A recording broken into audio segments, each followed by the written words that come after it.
여러분 안녕하십니까? 광주 MBC 뉴스데스크 시작합니다. 광주 전남 통합에 대한 논의가 이번 주 중대한 전환점을 맞을 것으로 보입니다.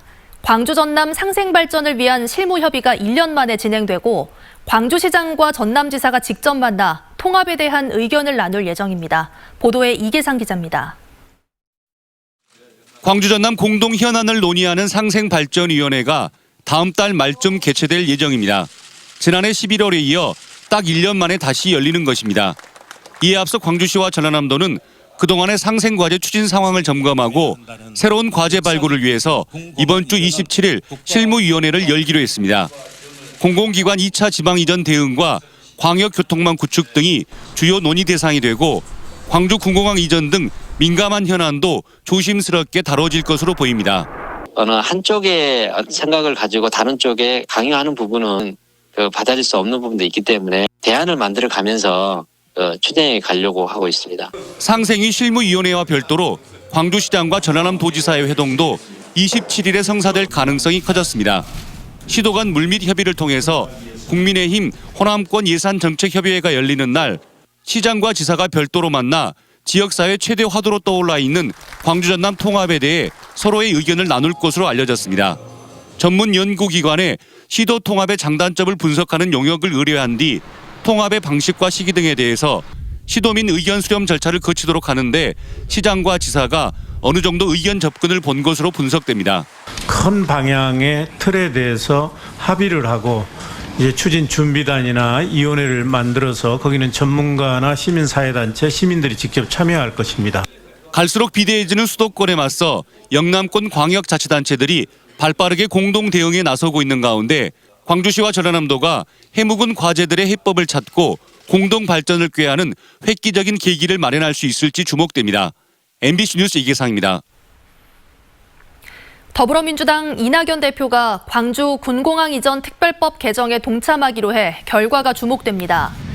이용섭 광주시장은 어제 광주를 방문한 이낙연 대표를 만나 광주 군공항 이전 사업과 5.18 민주화운동 등에 관한 특별법 개정 등 현안에 대해 당 차원의 협조를 요청했습니다.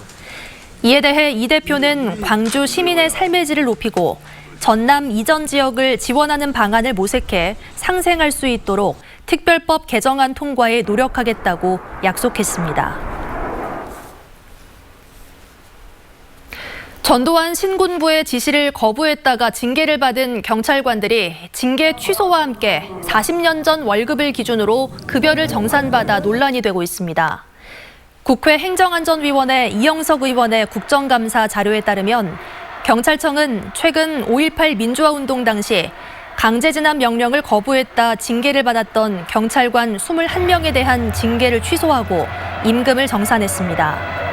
경찰청은 지연급여를 정산할 때 이자 적용에 관한 내부 규정이 없어 80년 당시의 봉급을 기준으로 정산해 대부분 20만 원 미만의 급여를 지급받은 것으로 전해졌습니다. 강진군 체육회장이 강진군청 간부 공무원을 흉기로 폭행하고 반성문까지 쓰도록 협박해 경찰에 입건된 것과 관련해 파문이 확산되고 있습니다. 강진군 공무원 노조는 지난 23일 강진읍 주요 광고 게시판에 강진군 체육회장의 구속수사를 촉구하는 현수막 15개를 내걸고 경찰 수사와 별도로 검찰에 고발했으며 전남도 체육회를 항의 방문하는 등 집단 행동에 나서고 있습니다. 강진경찰은 지난 21일 체육회 사무실로 강진군 스포츠산업단장을 불러 폭행한 혐의로 강진군 체육회장을 입건해 조사하고 있습니다. 최근 5년 동안 광주와 전남 지역에서 음주운전으로 징계를 받은 교원이 266명에 이르는 것으로 나타났습니다. 국회 교육위원회 강득구 의원의 국정감사 자료에 따르면 최근 5년 동안 전남에서 187명, 광주에서는 79명의 교원이 음주운전으로 징계를 받았습니다. 이는 같은 기간 전국에서 음주운전으로 징계를 받은 2,111명의 12%에 달합니다.